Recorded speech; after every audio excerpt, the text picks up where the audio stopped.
Neighbor was petty on property limits, now I'm going to make him replace his whole fence, by user so spuff. When my contractor installed the fence around my property, he made a mistake and went over the property line by 4 centimeters, along my neighbor's hedge. My neighbor made a fuss of it, and even dragged us to court. We lost, obviously, he was petty, but that's the law. However, we found out today that his dog is amongst the dangerous breeds, so his fence should be 2 m high, with a concrete base, around all of his property. Turns out the current one is 1 m 40, with no base. Guess what complaint I'm going to file with the police? I have 3 small kids who like to play in the yard, and he has trained his dog to bark whenever they go outside. He's a heinous guy, for real. Edit, I see quite a few people saying I encroached on his land. To be completely clear, we're talking 4 centimeters in a 10 m line, so that's 0.040.4 square meters. Bad math, asterisk my contractor told me he wouldn't move it because that's in the margin of error for plans, and it's along a fucking hedge. Edit to the edit, because I just woke up brain no work good. Last edit before I let this die on its own, I wasn't set on revenge. Like I said, we lost, fair and square, because the law is the law. But, since he always yelled about the law and his rights, what a hypocrite to abstain from mentioning he is in violation too. So, since we were both in violation of property limit law, I'm only making sure we all end in compliance. I left a landlord and property management company with a loss because they tried to nickel and dime me, by user the breakup 2013. I know the title is bad, but hear me out. This happened a while ago after I relocated to a new city. I signed a new 1-year lease for a townhouse in the downtown core and really enjoyed where I lived. The townhouse was okay, but a little less nice than I anticipated during my showing. Caveat emptor I suppose. The only other relevant background is the lease said the security deposit would be used for the last month's rent and would not be held as a damage deposit. The year passed with very few problems.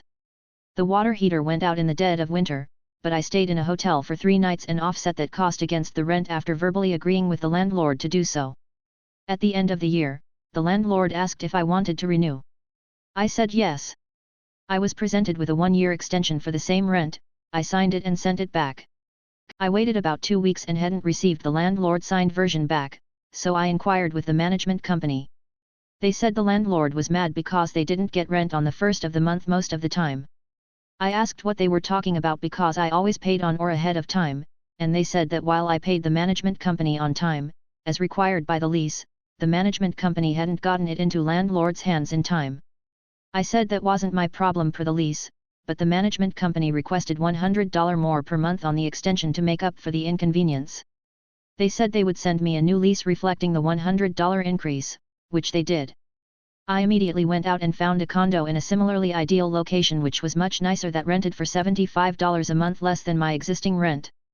I went through the background check with them and they sent me a lease to sign. Before signing the new lease I sent a certified letter to landlord and the management company of the old location saying my previous signature on the new lease, which had not yet been countersigned, was revoked and ineffective because of their counteroffer and no longer capable of acceptance. I then signed the new lease. At that point, I had about 10 days left on the existing lease. The management company and landlord called me freaking out because they wouldn't be able to find a new tenant in time and would lose revenue. I said not my problem, hired a moving company, cleaned up the old place and returned it to them in the same condition I received it. Handicap spaces are about accessibility, not convenience, by user dogs welcoming a people. Many years ago my daughter has been fussy all day long. My wife was ready to pull her own hair out, therefore, I took my daughter with me to the store. She was very young, and pretty, with the cutest little purple wheelchair secondary to spina bifida. We get to the store, unload her wheelchair from the Chevy Suburban, she climbs down into said chair, and off we go. After shopping is done, we're back at the Suburban reversing the process to load her up and stow the chair. As I'm loading said chair, dude pulls up next to me in a new Corvette still with paper tags on it. Convertible, containing dude and his trophy, significant other. I casually mention that he's pulled into a row of handicap space without a handicap tag or placard. He says yeah, I know, and saunters off to shop with his so. Well, I'm a little pissed at this moment, but don't want to do damage to such a beautiful car. Then, an evil thought enters my brain. I go to the cart storage, just in front of where we're parked. I put carts in a loose formation around his car. Security guard comes out, but just watches. An off-duty city cop also comes out, and also just watches. I proceed to put several layers of carts, tightly packed together, 360 degrees around his car.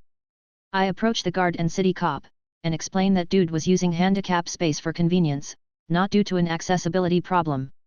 I point out that no carts are touching his car, so no damage, but that he sure as hell has an accessibility problem now. They both crack up laughing at this point. The cop says that he hopes the guy complains, because he'll write a ticket to the dude. I laughed quite a bit over this, and quite frankly, still do every now and then. ETA, to answer a common question as to why the cop wouldn't just write a ticket straight away, he couldn't. In Texas, at the time, on private property they couldn't write one unless the property owner/manager called, or the person otherwise engaged with the officer. He was hoping the guy came to complain so the cop could then engage with dude, then write a ticket.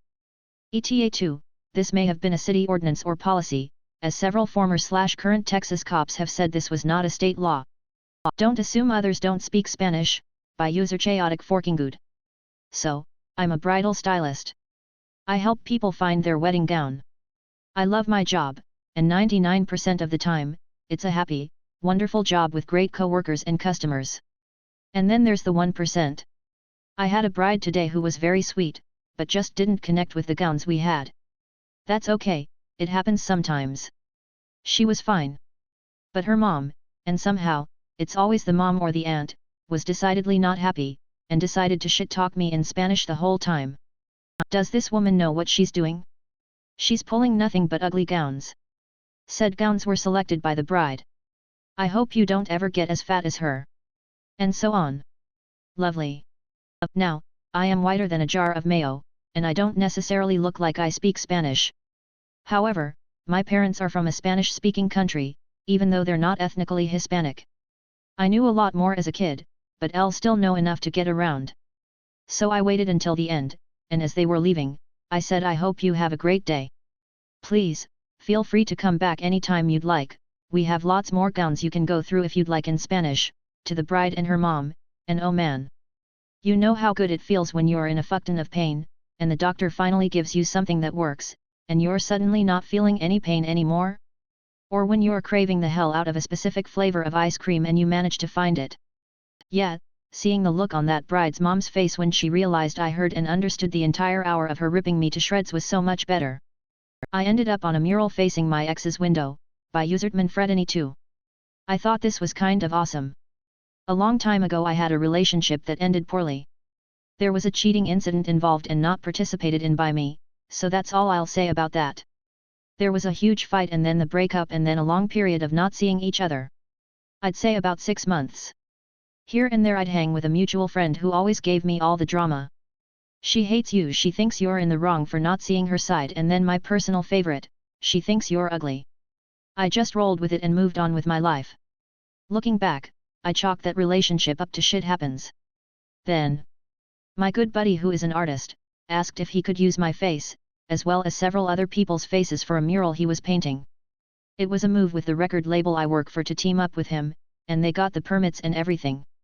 One day, weeks later, I'm driving through town, having only seen texts of the finished product and actually being very impressed at the finished project through photos.